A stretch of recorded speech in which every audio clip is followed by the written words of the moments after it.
Greetings, class. I'm going to go over probably the most challenging part of our education essay, and that is how to write the thesis and also how to do the second paragraph summarizing Horace Mann. And I mentioned before, we're going to build off an assignment from last week, but you're going to have to address 3 problems with education today. And remember, the thesis is the main idea of your essay, is where it's headed. So you want to be clear. I think it really helps to mention Horace Mann. I put in 1848, I abbreviated Horace Mann, but Horace Mann revolutionized, that's hard to read, but that's revolutionized education. But today we need changes to whatever the 3 things you want to do. It could be cheaper textbooks, but I want you to make it clear what 3 problems you want to write. And I'm not asking you guys to write this verbatim. I want you guys to structure this how you want to structure it, but I do think it helps to mention Horace Mann in your thesis, and I do think it helps to mention the 3 things. And again, I'm not asking you to copy this. That's plagiarism. Don't do that. Be original. Come up with your own ideas, but this is the core. Let me explain one more time. I think it's really beneficial to mention Horace Mann. Your thesis is what your paper is about. Horace Mann is part of your paper. It's also very, very important to be clear what your paper is about. And your paper's paragraphs 3, 4, and 5 are your 3 problems, so I think it's very, very beneficial to mention those here. Now, to get into Mann's paragraph summarizing Horace Mann, I don't know if I was clear on this before. The reason why I'm having you guys summarize Horace Mann is, one, is hard. This is a hard essay to summarize. And I believe if you could summarize Horace Mann, you could summarize anything.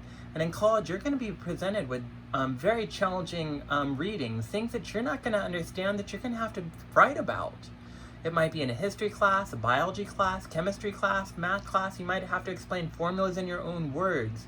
So I'm testing you to see how well you could do that with the most challenging essay we've read all semester, Horace Mann.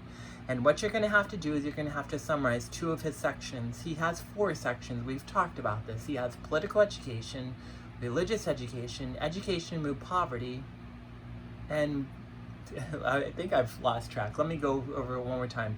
He has education to remove poverty, section number 1. Section number 2 is political education. Section number 3 is moral education. Section number 4 is religious education. So you have to summarize 2 of those sections, 2.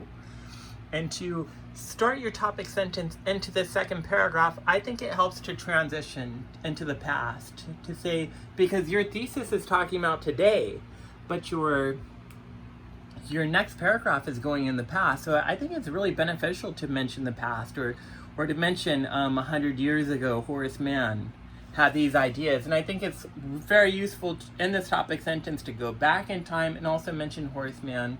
And in this topic sentence, I think it's really important to mention the 2 sections that you want to focus on. I have political education and religious education.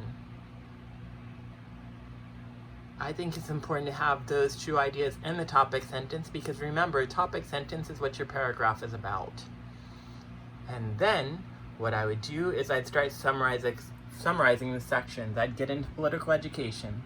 Political education, remember, he has 3 major ideas for political education: understanding government, right to vote, biased teachers. You don't have to summarize all 3. I'm looking for you to summarize one part of political education. So you might talk about his ideas on understanding government.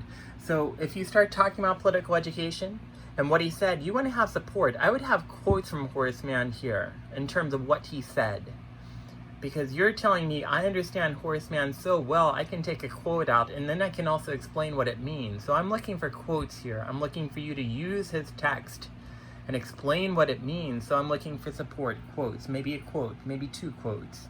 And once you have that quote, I'm looking for you to elaborate on it. You have to explain what it means.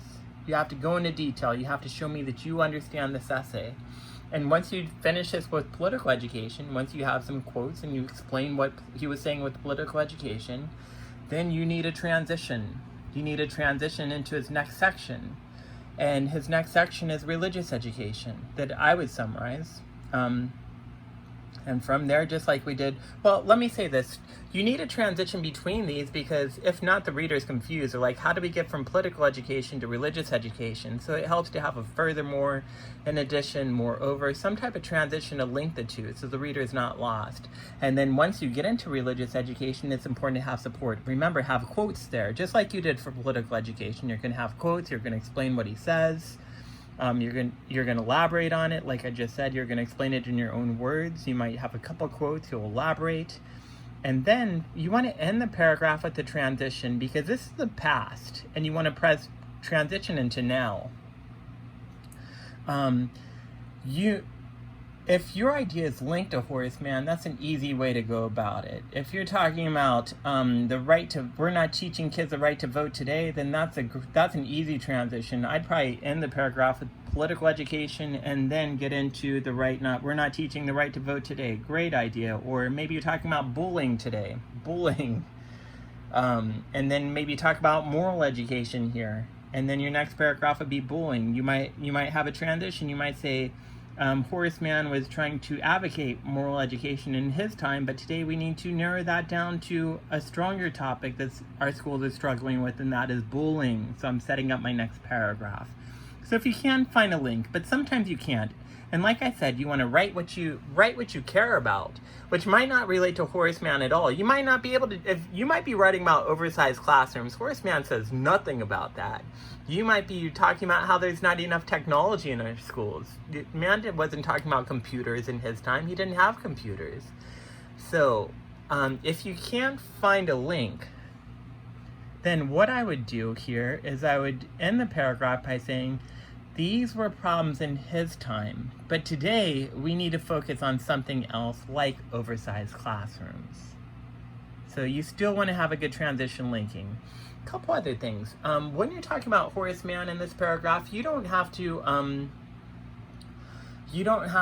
talk about today. All you have to do is show me what he said. That's all I'm looking for. I want to see how well you could summarize this essay. You don't have to relate it to today or anything like that. All you have to do is tell me what he said. And you want to get into that as quick as possible. Get into these sections quick.